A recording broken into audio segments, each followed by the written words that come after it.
Welcome back to World 2017, where I'm here to have a word with Wolf from SKT after they secure first seed. First seed, Wolf, but not a flawless parkour yet. Some things to deal with and a game dropped versus AHQ. What do you think the team has to work on going into the quarterfinals? 울프 선수 일단 1시드로 8강 진출하신 것을 축하드립니다. 하지만 사실 SKT 팀의 기준에 부합하는 완벽한 경기력 아직 나오지 않았는데요. 8강에 올라서면서 이제 어떤 점들을 보완해야 할 것 같은지 말씀해 주세요. 네, 일단 지금까지의 경기력이 솔직히 저도 굉장히 마음에 안 들고 팬 여러분들도 굉장히 마음에 안 드실 텐데, 일단 피드백을 하면서 좀 뭐랄까 그동안 굉장히 저는 약점이 명확하게 보였다고 안 좋은 점이 명확하게 보였다고 생각했거든요. 그래서 뭐 그런 것들을 이제 언제나 경기도 남으니까 보면서 고쳐 나가야겠죠, 저희의 실수들을. 네. So I myself not really satisfied with our own performance, and I'm sure our fans aren't really happy with our performance as well. But I think our weakness is pretty clear at this point, and we still have a lot of games ahead of us. So I think it's important for us to analyze those mistakes, our weakness, and improve them. Okay, well, we will see how that evolves. Finally, Wolf, I know you probably already heard of what happened to the North American team so far, and C9 is the only team left. You just played them. How big do you think their chances are of going through? What are their strengths? 울프 선수 아시겠지만 북미 팀들이 매우 힘겨운 2주차를 보내고 있는데요. 이제 C9 팀이 북미 팀의 마지막 희망으로 남아 있는데 C9 팀이 이제 8강 진출에 대해서 어떻게 생각하시나요?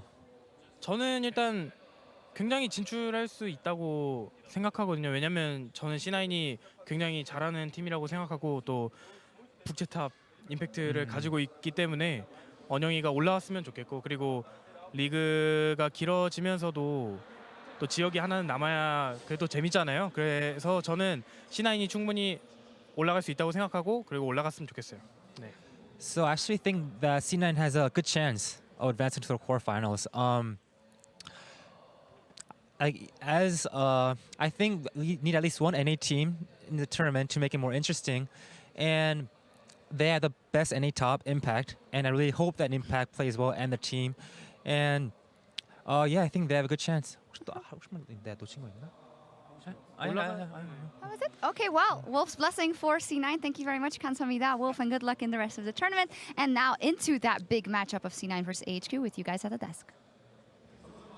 Homegrown NA talent Impact. He's going to be the savior of North America. Some credit given to Impact, but SKT not necessarily pleased with their performances so far, even though they've secured that first seed. It just speaks to the aspirations and the discipline of that roster and that organization as they look to defend their title. With SKT securing the first seed to fight in Group A is now all about the final spot in quarterfinals. The winner of C9 versus AHQ puts the pressure on EDG while the loser is out of Worlds 2017. It's time for our analysts to tell us who they think will take the win and why. Okay, so I'm going to go out on a limb here, and I'm going to say AHQ. And Lip popper.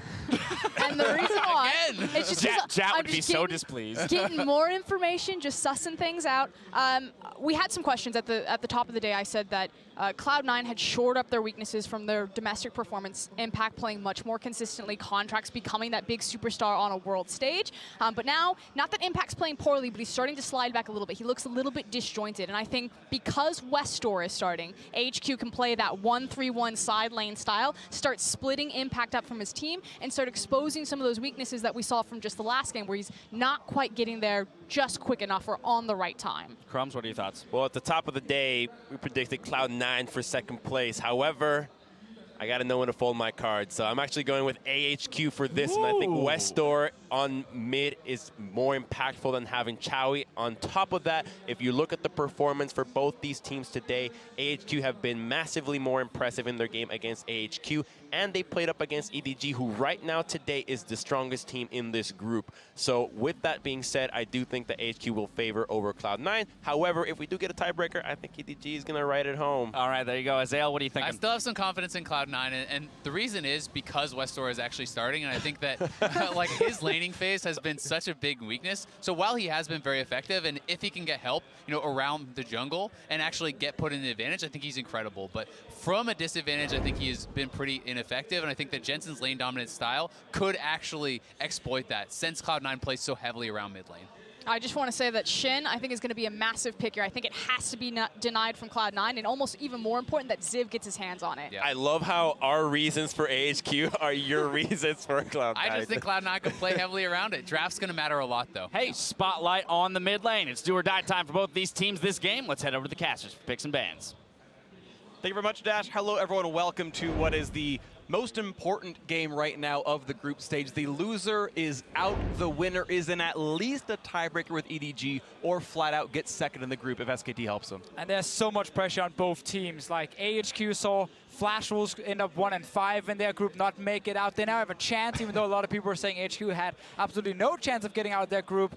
And then you got C9. They beat SKT. They beat SKT, yeah. And then C9 are looking at all the other North American teams dropping out. Now there's 0-2 as well on the day. Like the amount of pressure on these guys, it's insane. And imagine if AHQ hadn't beaten SKT at the beginning. We could have almost had a three-way tie coming in. Sadly, it means Cloud9 cannot possibly go 0-4 on the day. They will not play tiebreaker if they lose, so at least that's there. NA is at least going 1-10, better than 0-10 from a couple years ago. But we are out of the game. That's the important part. Sejuani Bandit Web by Cloud9, AHQ to respond with, I'm going to guess, Kalista. Wow! Prophet. Yo, I'm so good. Well done, Freak. Honestly, though, the question, when Westor is in the game, how much do people actually think about the champion pool? Because his is much different, right? The Twisted Fate and the Fizz is always brought up every single year, and some teams actually even walk down that path of spending bans on that rather than spending bans on the meta picks at the moment. They just banned TF. Okay. They're actually like, they're so Cloud9 is afraid. one of those teams. They're so afraid that in this crucial game, that AHQ are playing Westor so you can pick this TF. I feel like this is one of Westor's greatest powers. Yeah. Right? Year after year, it always happens. You ban his champions, everything else left up. And I know it's Westor's TF, it's very special, but I still feel like you can at least save it for second ban phase, worst case, or just give it to him and camp that lane. There are so many champions in the mid lane with CC setups you can use to shut it down. I guess Fizz is something they're going to consider now? Yeah, maybe as well. Keep in mind, if he goes down the pool, his Malzahar 8-1 right now this year. So there's definitely some things Westor can bring out. We'll see what comes in later on in this one. Lulu off the table. Looks like a Janna first pick. See if that comes through, though. Yeah, unless AHQ ban it here, you would definitely expect them to match. I really do not agree with any teams leaving up one. I guess HQ are going to do it. And Cloud9, the only pause here would be, what's the bait? What is the... Rakan is up, which is a lot of teams will actually take over Janna, and you could even go for the full Misfit style and grab like a Blitzcrank or a Thresh and go really hard, but Rakan, the most likely answer. I think going Rakan Jarvan as your trade, so you literally leave Janna up for the only reason that you know C9 will first pick it, so you get your two preferred champions right now in your first rotation. Otherwise, you should just ban the Janna, of course. Biggest difference here, to me, is that Rakan takes a higher level of execution to pull off than Janna. Sure. I don't think many people would argue with that, right? Yes. Everyone agrees with you in the entire community of League of Legends. And we've seen quite a few, especially after the nerfs to Rakan, slowing him down a bit. We have seen the counterplay come through. You can have AoE silences, you can have large knockbacks. Cho'Gath, Syndra have been some of the big meta picks that have actually been able to deal with it. So they value the Twitch here. There are still a lot of late game carries for Sneaky to play and have the Janna protecting him. Yeah, Obviously, Trist, the likely ones. Definitely true. We have a Rakan not being picked this time because they didn't have to show support. And I was wondering if other teams wanted to start playing Caitlyn. It's been the LPL teams so far doing it. A lot of success, especially in the early game. It's a great pick in lane against Twitch as well.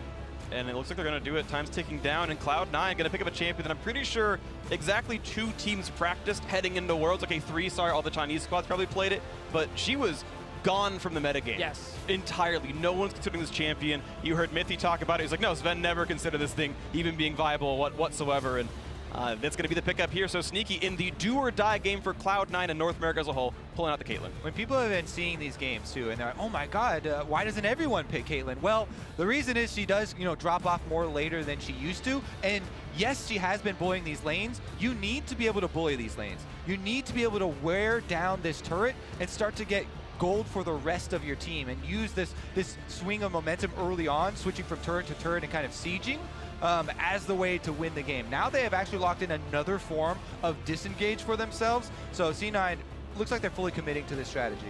I was just about to mention the Fizz. He'd be like, if he wants to play it after that TF ban, he needs to pick it now. It does mean Rakan is not going to get locked in by AHQ. And instead, what they got from their Janna bait was a Jarvan and a Twitch. I don't feel like they won out on that trade. What's interesting as well is it doesn't play against Cloud9 style just yet. If it's an early game snowball comp, you picked no wave clear in your mid lane, which is often one of the roles that actually exists. That's a very big point. There are two things that you usually look for when you're talking about siege comps and things like this in the early game. One is the wave clear. The other one is hard engage to try and crack it later. You look for this decisive moment in the game where you force a team fight with some hard engage, some guarantee. You know, there are a lot of options that have been banned out here. I would expect Cloud9 to ban more of them. Rakan, one of those big, you know, tools that you can use to get those engagements. So I need to see some kill pressure here from AHQ in this draft. In the bottom lane, if you're gonna play this Twitch here against the Caitlyn and the Janna, I'm always looking towards like a support who can actually engage on the Caitlyn, and then you can camp the lane with Jarvan and double TP and use that to try and shut down Sneaky. I see two styles. You go full Karma and you wave through and keep the turret alive to stall to the one item point where Twitch starts outscale, or you go for the hardcore, the Thresh, the Blitzcrank, the dive. And I do like, you know, opting for one of those pull supports because even with the Karma, I feel like the Caitlyn Janna begins to wear down the turret anyway. They're doing it. It could be a drop in the bucket. Maybe they'll be able to pull it off though and actually buy enough time for themselves and delay, you know, the turret gold going down. It's such a risky draft. I think Azael in his prediction touched on the fact that Westdoor playing against Cloud9 is really risky from HQ side because C9 is the team who loves to play around mid. Westdoor is a weak laner. He falls behind in the early game. Cloud9, last time these guys played each other last week, destroyed that mid lane.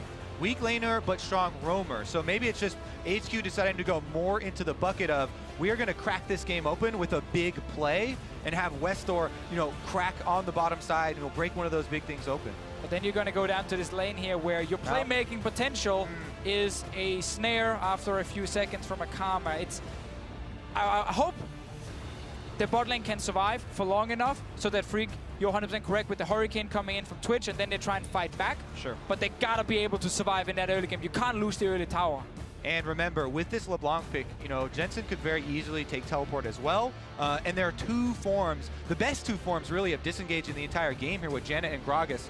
So Cloud9 do have defensive options to try and stop that big play. And they've picked strong laning everywhere. Gnar coming in as the quasi-blind pick for the top lane. Certainly one of the better laners in top lane League of Legends. Impact, no stranger to the champion. Of course, Jensen's LeBlanc a big deal as well. Do we get the Jace again for Ziv against this Gnar up in the top lane?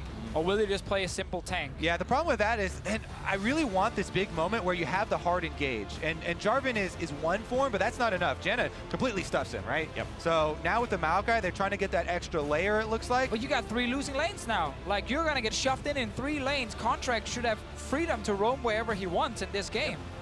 Gotta believe in that big one play. Yeah, you've got to believe in the big one play, the big roam. AHQ, I think, if they survive, their team fight, to me, looks a lot stronger. I think the scaling is really good in a lot of places. But Cloud9, as you mentioned, in 3 winning lanes, it's around a lot of this, the Caitlyn Janna chip, the repeated pressure in the bot lane, and it's the sustained chipping versus the big play out of HQ. And the team that opts into the sustained chipping and this early advantage are the ones that have to watch their mistakes. You can't afford to have unforced errors with these types of compositions. As both of you guys have highlighted, you give some gold over to this HQ comp, of course, and they can start to prey on you. I think also, though, on the team who needs to defend all 3 lanes, it's kind of the same thing. If you do mess up in the early game and give a big advantage over to Cloud9, that's an early tower dropping. And then this Caitlyn is going top lane and mid lane, and suddenly you find yourself without outer turrets, and you're pushed really far back on the map. So it definitely goes both ways. It's on HQ to be proactive once they get that first item. Before that, defend, stall, hope maybe Mountain can pull off a surprise gank in the early game. Honestly, every single minion wave is a big objective for AHQ. Yeah, a minion wave's required to knock down turrets. You kill those turrets off, get the minions off, no push. Here we go, ladies and gentlemen. The most important game of the group stage. Lose and you are out of the tournament. 3rd or 4th place is a guarantee. Win and you are in at least a tiebreaker with EDG, or with SKT's help, you are in as the 2nd seed out of Group A. It's all on how this team plays. Cloud9 swag coming out from Sneaky's helmet. See what happens. I think Cloud9 will be happy with that draft here. It really fits their play style. Try and get early advantages, especially around mid, but then also bot lane now with Sneaky on this Caitlyn. Impact is fine if he's isolated in a 1v1 as long as you're winning on the bottom side of the map. See what comes through right now. Pretty standard battle lines for both these squads. No crazy deep wards coming in just yet, but we'll wait for some penetration to come in. Looks like Smoothie's Janna looking in for a couple of wards alongside the Gragas, as Ziv is just chilling in the Tri-Brush. And yeah, looks like Cloud9 got a deep ward onto the red buff of Mountain, so that is some deep vision put in by Cloud9. The wild card here is the Jarvan jungle, right? You know, Maokai can set up ganks well. Jarvans can go for level 2 ganks very early on, so that's what Cloud9 are trying to figure out right now. They want to remove some of these surprise early tactics. Ahn is also sacrificing a bit of his early laning by going for Fervor here on the Twitch, trying to maximize his damage in the late game. Warlords on Sneaky is definitely a sustained advantage that matters in the laning phase. Yeah, it's going to be on Abus to shield the headshots from Sneaky, make sure that On can dodge the Qs as well. The Piltover Peacemakers can really punish here. But again, the scaling obviously much, much better with a Fervor. Twitch. Mid lane here, we're looking at it. Jensen's going to try to push back West Door and keep the farm up. As much as the legend around Westdoor's Fizz has been built up, I feel like LeBlanc has become the signature champ for Jensen as well. A lot of the big crushing victories for C9 have been around that.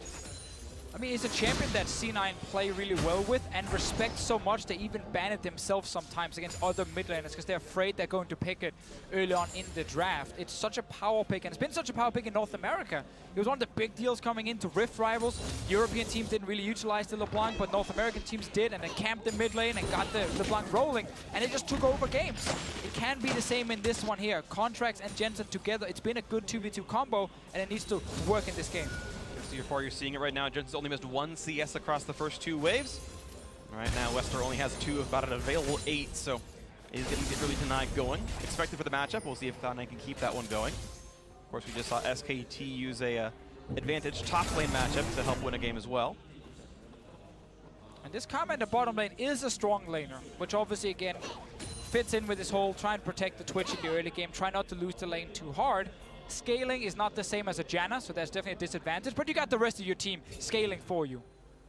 Exactly, and that's why eyes in the early game on the junglers. Contracts, this is one of the first times we've seen him on a tank jungler rather than the super offensive, warriors all coming This is first through. non-warrior jungler. He does have vision on Mountain at the moment, but bottom side they're trading. Yeah, pretty solid trade out of HQ as well. Good damage on a Sneaky right now. Actually, a farm lead in as well. A nice spike. Gets 10 gold in for Mountain, but the health bar is pretty low on this Jarvan. Krug's hurting him as well, but triggers Thunderlords and looks like he'll get this camp. So much about jungle skirmishes are about watching your lanes. You know, who is collapsing first? Contracts goes back in once he sees the Maokai back in lane to finish off the last of those Krugs. Nice little distortion right there. Gets some damage to Wester, but tanks a turret shot for his trouble. Jensen still healing back up, and again, 22-9 is a great farm lead. We're seeing Impact win his early lane as well, but that bot lane is not winning yet for Cloud9. So see already every single potion stack used by Westdog taking a lot of damage in the lane. 2 still left on Jensen, so he should be able to force an early TP from the Fizz. A lot of damage in the bottom lane once again. Yeah, Cloud9 not winning this duo at all. Getting definitely chunked down here, a little bit scary, and they do have to worry about a Jarvan, very flexible ganker. Mountain is level 3, even though he was chased out of the top side. That was a good 40 seconds ago. C9 should be accounting for the possibility. Mountain actually already heading down there, and he wants to get behind the Cloud9 duo. He's done it. This could be the first big play. Ziv has teleport if he wants it. Doesn't need to, though. Westdoor has actually started his own teleport. That was to the mid lane, so he's not joining this fight. Here comes Mountain. Slow's going to be dodged away by Sneaky, getting the flash off. Gets jumped on, and he does have the mana for 90 caliber net. The chase continues with the barrier. Going to block a lot of damage this time around. The Janna shield there as well. 3 summoners down versus 2 burned. And this is why we mentioned Mountain early on in the game, because when you play Jarvan, you have gank pressure, and yes, your lanes are getting pushed, but if you can find that little path to behind the enemy team, you can try and get an advantage for your laners. Right here, to get more summoners blown on C9's side, so small win in the bot lane. Yeah, definitely a small win. If we remember back to even the play-in stage here for Cloud9, who have been playing at Worlds for a long time now, more than most of these other teams, one of the big losses was from Cloud9 having a pushing lane on the bottom side, not putting the 3-minute ward behind their Tri-Bush, and getting ganked and snowballed in on the bottom side. This time around, they did get out of it, but as you mentioned, most of the summoners have been blown. I'm just not a fan of the Twitch flashing forward aggressively this early on in the game, because he's going to be under pressure. There is soon a level 6 LeBlanc, who's still sitting in the lane, not gone back to base just yet, can save the TP and then use that to push mid, move bot lane, potentially even TP bot lane if needed, and then you can kill this no-flash Twitch very easily. Right now we're top lane. Gank the top side, around number 2 for Mountain. Impact flashing away, almost Mega if he wants that one for the transform and the health bar, and he's going to get a kite away pretty easily. Afraid of flashes for top laners. Yeah, Impact turns around to fight that because of the rage bar built up. Let's see if that is actually punished for either top laner, though. Currently, Contracts on the bottom side. They saw Westar come over. Puts the ward down, similar for Contracts. He knows the control ward is here, and he's going to clear away part of this camp without knowing that he's spotted. Right now we have 22 CS on Westar. There's a wave at his tower he's trying to kill. Jensen goes back here now with 50 CS. Contract will find Elvis. Gonna find some damage here. Smite for some HP, and he's got the rest of the team coming around as well as Smoothie joins the fray. Level 4 on all these sides. This could be the first route coming across for this one. Is that TP? Impact teleports in, but Jensen. HQ see it. Impact gonna start his as well. He's going to the top lane, but yeah, Jensen here had been able to hold on to his teleport until this time and close up to the lane. It's not actually greedy, and they keep Contracts safe. Yeah, he's fine. He can just walk straight back into this lane here. Again, the goal for Jensen now is if you can't kill the Fizz yourself, push him on the tower, deny him CS, and then roam to this bottom lane so that Sneaky and Smoothie can keep getting damage on the tower. When you play Caitlyn, you need to kill this tower in the early game so you can rotate around the map and make up for your weak mid game. And it becomes this big sustain war, right? You don't want to be the ones to back or else you give up huge chunks of your turret. And at this point, it's almost giving up the turret itself. Both of the AD carries, no potions left. In fact, going in on Civ for a trade. And dodge away from the stun is still taking plenty of damage. Has to use his own ultimate to stay alive, as in fact used his to get more damage across. So a trade in blows plus 17 should be 19 CS for Impact by the end of this wave at 7 minutes here. So far, pretty solid early lane. You're seeing Cloud9 up almost 1,000 gold from the laning phase. This is one of those tenets that kind of had to happen based on their composition. Yeah. Also now with Contracts, Tracker's Knife is there, Control Ward is there. Get that in AHQ's jungle near their AHQ's blue buff. You want to control bottom side as much as possible.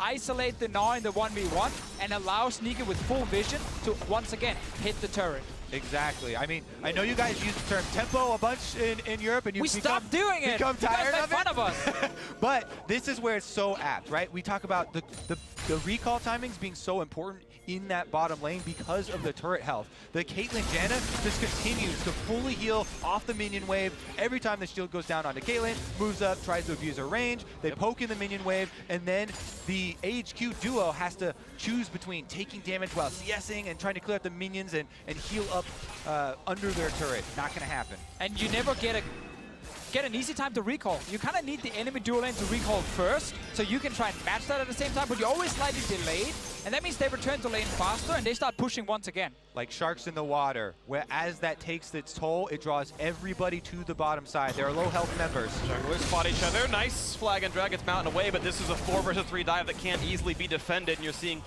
quite a few turret shots come out from Sneaky as a result. Hasn't bought yet, so the shots don't mean a lot, but getting chipped. This is the exact play we talk about. Jensen moving in with Contract. It's not about tower diving AHQ. It's once again allowing more damage to hit onto this turret. It's just small wins and chipping away every single time. Exactly. Both teams know about this impending explosion here, yet HQ have a lot fewer options to deal with it.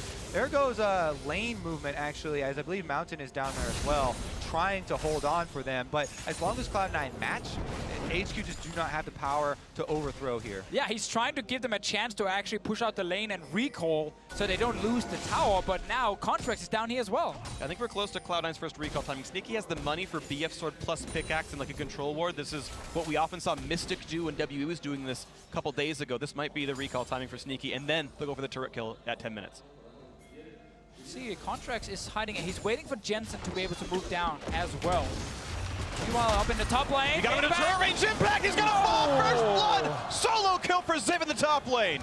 That is huge. Impact had been getting such a lead, but now mid lane.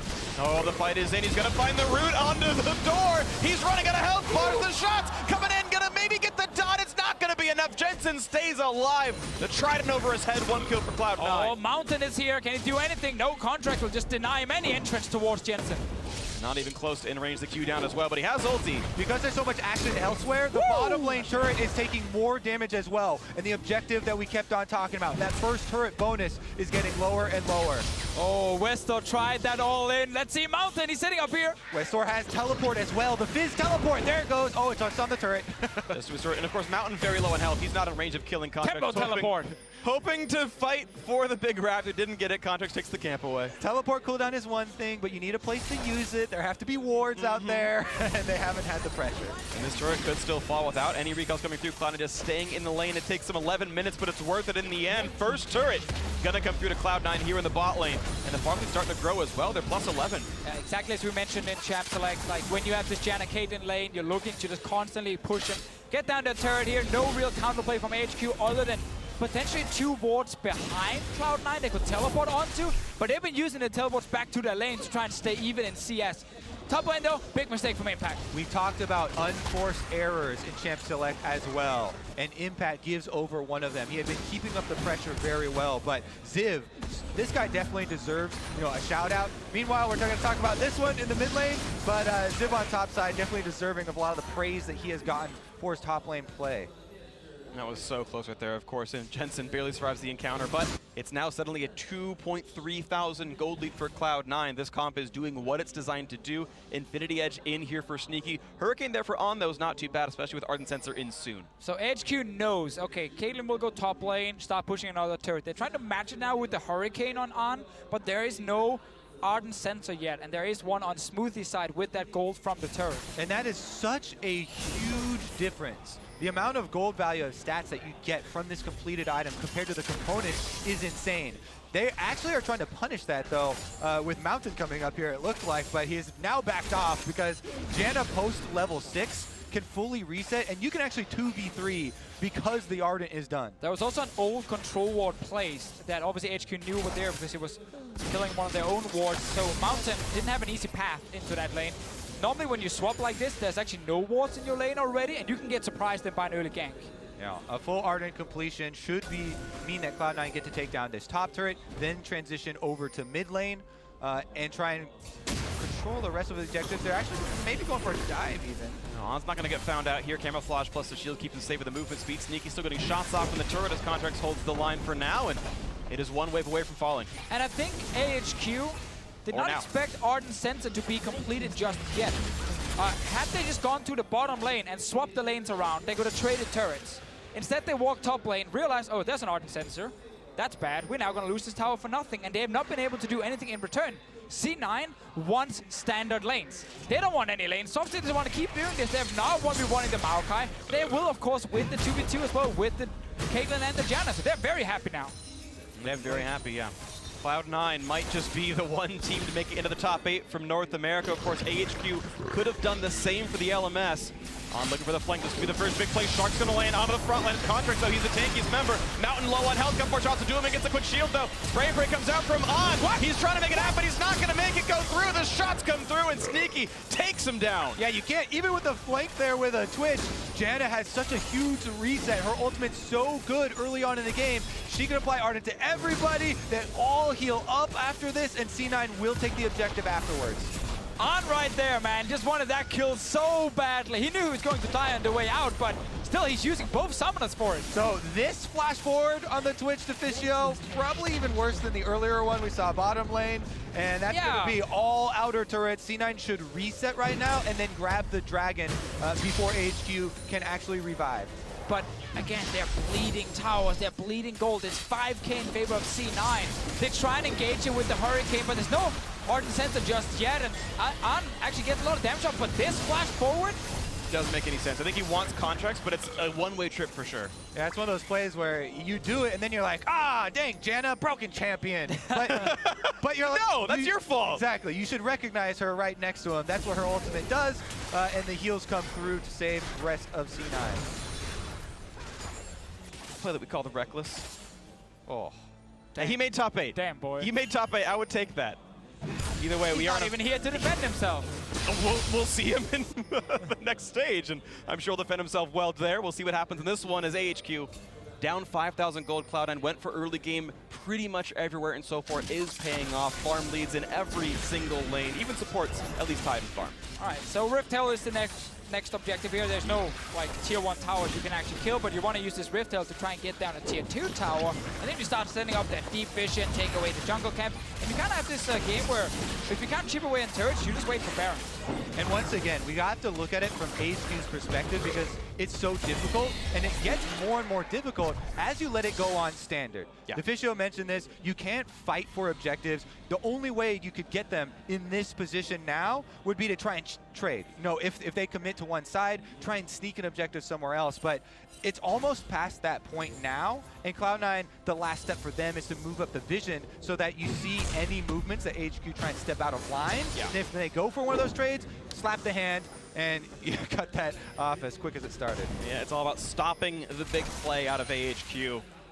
Meanwhile, the LMS squad needs this one to happen, otherwise they will be the third and final LMS team eliminated from Worlds. Here comes the engage. They're going to find On, knock him into the wall. Mountain's there as well. Look for the burst damage. They've got a Sneaky. Finds the kill on Twitch. He's going to fall. Slaps the hand. There you go, Kobe.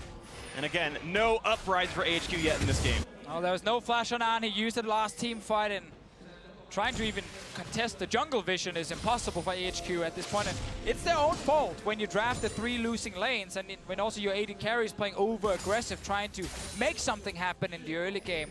You can just get punished even more. Big wave top lane, plus a Rift Tail, potentially a tower.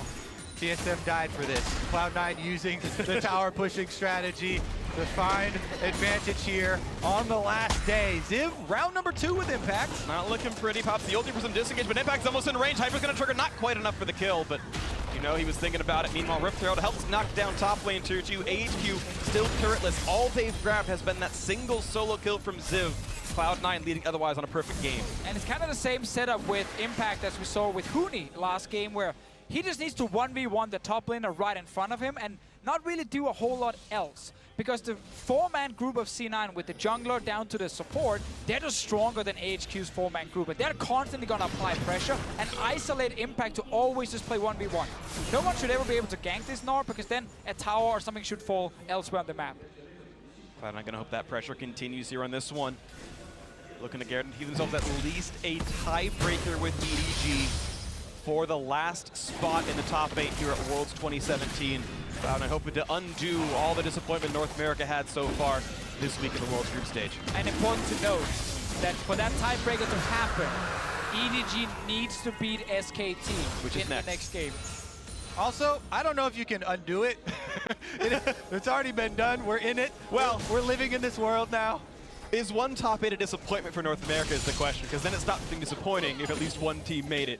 Either way, of course, the record's not been good, but Cloud9 can at least follow through on their week 1 record of 2-1, hoping to make at least one win come through here. 3-1 so far in this game. Again, 6,000 the gold lead. We have not found the big play out of AHQ yet. This is the one moment where Impact needs to kind of respect that he's the only one pushing, because the rest of his team has gone back to base, they're returning to the map, and that's where like a Twitch can sneak down, or maybe Westall ganks him. But if he's just playing like this now, where he steps away, waits for his team to push the other lanes, well, then he's never gonna get ganked. And it looks like we're in for the next inflection point soon. 1 minute, 18 seconds left on Baron spawning. You imagine Cloud9 might be looking to control that from second 1. Definitely true, and it becomes very important to clean as much vision as you can for Cloud9. They don't want to let one of those wards slip through for the Maokai to teleport on. Because again, as we said in Champ Select, HQ's whole decision here was to go with the one big play. We can crack this. At some point, we'll get a magnificent engage, you know, and get a whole huge amount of gold back. Oh, the flash misses entirely. Mountain flashing first, a bit surprising. The Shark's not going to land either. 90 caliber net. Finds himself a big fish as Sneaky's fine. Today will not be that day. Not right there, not on Sneaky's watch. Tower number 2 about to go down. Man, AHQ are not defending well in this game here. They feel so forced in their engages, and it's allowing C9 to get even more objectives than they are supposed to get. 5 turrets down, hitting the in-depth turret in the mid lane. Bot lane, Impact can start getting some damage on his tower as well. And before 20 minutes, we might have 6 towers down. Hurry up, Impact! This is definitely one of those academic victories as Cloud9 begins to continue closing the loop. Caitlyn traps go up. Inhibitor turret health goes down. And here comes Impact. While On just trying to get his farm, but he's not anywhere close to Infinity Edge right now. His team fight power is not yet there. Turret's gonna fall. There's 6 turrets at 20:08. look for a bit more. As the inhibitor's going to be falling, taking more and more shots, and here we go. 2015, the inhibitor falls. A year Cloud9 maybe hoping to forget. Oh, sneaky. Walks out. So AHQ basically decides to play this full scaling game against one of the teams that's been able to snowball.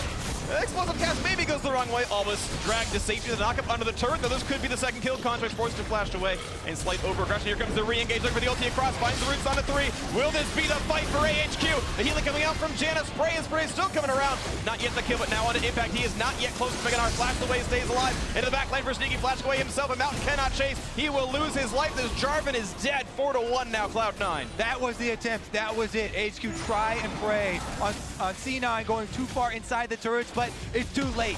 Sneaky arrives, they reset the fight, and Cloud9 come out ahead. And C9 is sitting right now with a huge gold lead. They got more items than AHQ. Baron is alive. They can start playing around that one. Already picked up a Mountain Drake to make it easier.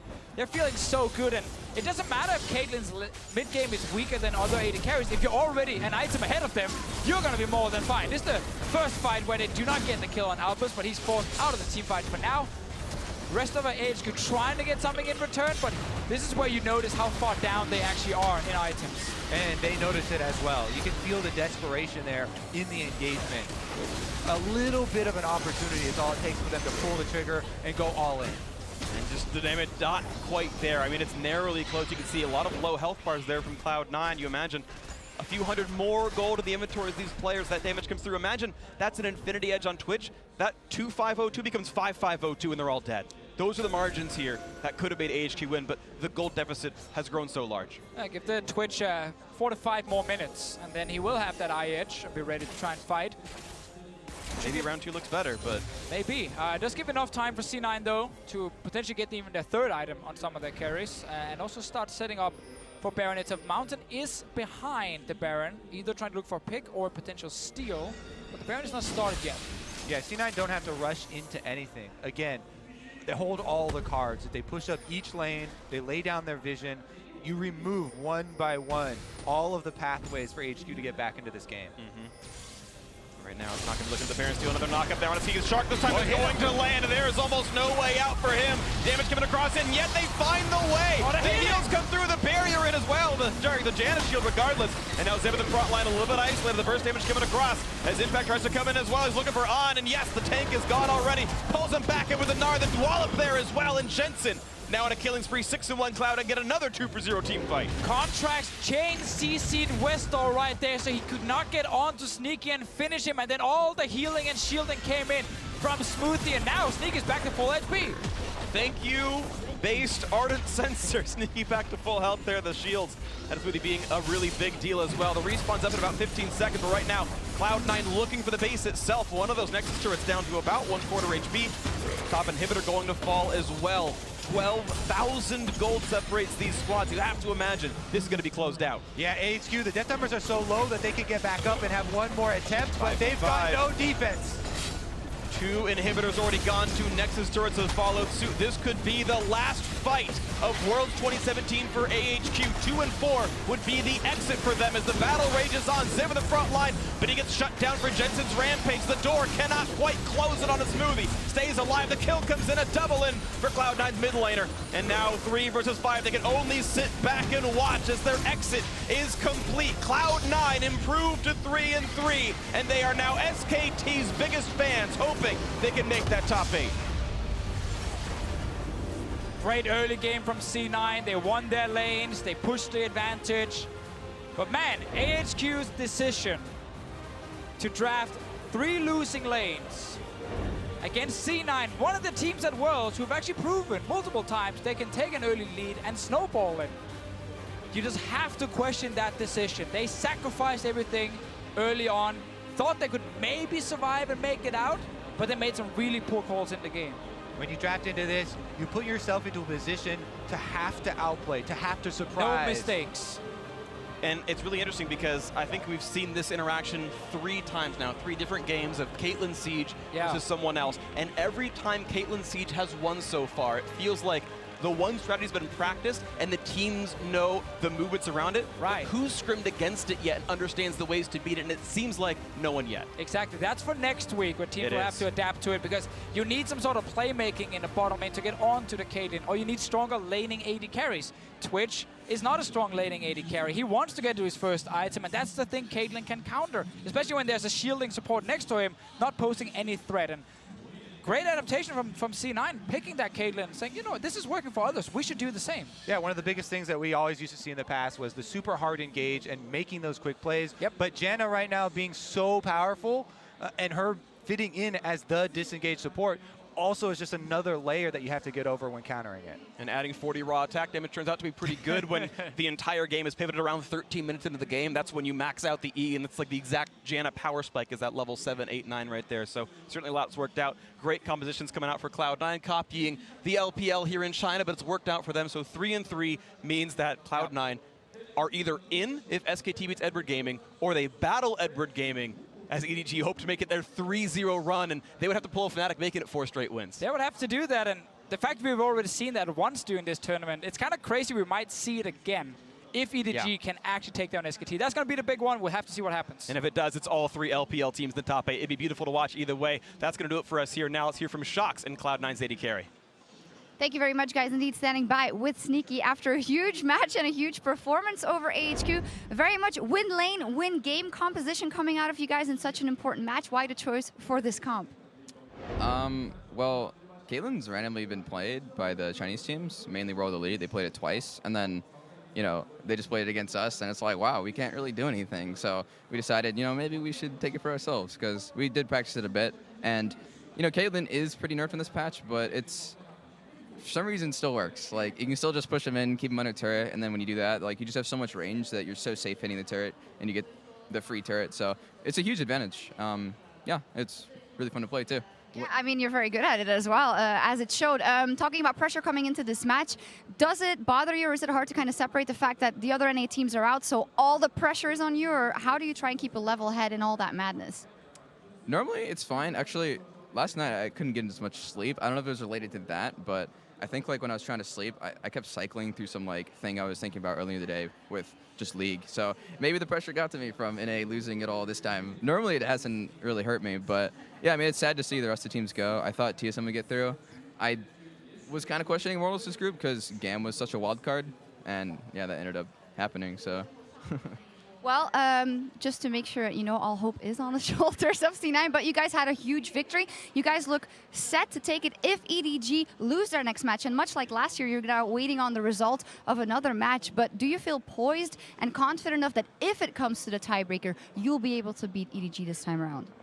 Yeah, I mean, either, you know, take Kate or remove Kate, and the game becomes playable. Like, I actually couldn't even do anything the last time we played. I'm just like, okay, I'm trading, and then there's a Jarvan Galio Caitlyn in my face. So, yeah, I mean, I think that was a pretty big factor in that game. So I hope we can improve our pick Ben and, like, win the game. Well, we'll see. Congratulations and the best of luck. Maybe you're qualified already. We'll see after the next match. I was with Sneaky, and now back over to you guys at the desk. Thank you very much, Shox. C9 have done what they needed to do to guarantee themselves at least a tiebreaker against EDG pending the results of the next game, and they've done it with a complete shift in draft strategy. And that's the biggest thing, is the adaptation. We finally saw a North American team change things up. Sneaky spoke very highly of the Caitlyn, and he picked himself up this time around. Yeah, and C9, I think, played very well, and for once the faithful were rewarded here. The flip-floppers can hang their heads in shame. As C9, I think, did lane exceptionally well, and they drafted to the lanes. I think we all agreed once we saw the draft that this was C9's game to lose. And it felt, honestly, AHQ's draft kind of felt reminiscent of some of the stuff that TSM was doing and some of the traps that these other teams are falling into, where it's like, well, if we do get to that late game, we're going to win, but you have to be able to get there. And clearly, AHQ with 3 losing lanes was not able to do so. And that just amps the value of the Caitlyn rather for every match that is upcoming, the entire tournament. That pick has likely changed the entire meta for quite some time. I mean, you heard it from Sneaky there. If they are going to have to play this tiebreaker against EDG, he said either get rid of it or pick it for ourselves because they don't necessarily see a way to beat it, at least at the moment. The thing is you can start looking back to old school Caitlyn answers and the likes of the Ashe. Even Jinx has a decent matchup sometimes against Caitlyn. Team WE, Mystic said in an interview yesterday that he really likes Caitlyn right now simply because the Ardent Sensor can compensate for her lost attack speed steroids. Now, that said, for AHQ in this game, if they were going to win, it was going to have to be through a team fight. They made the attempt 13 minutes in the mid lane. It did not go well. C9 coming out on top on this one. And this was AHQ's moment, but the problem is that Brother Doublelift, Brother West, and Brother Wild Turtle send their regards. Everyone's going to have a flash like this, and on today was your moment.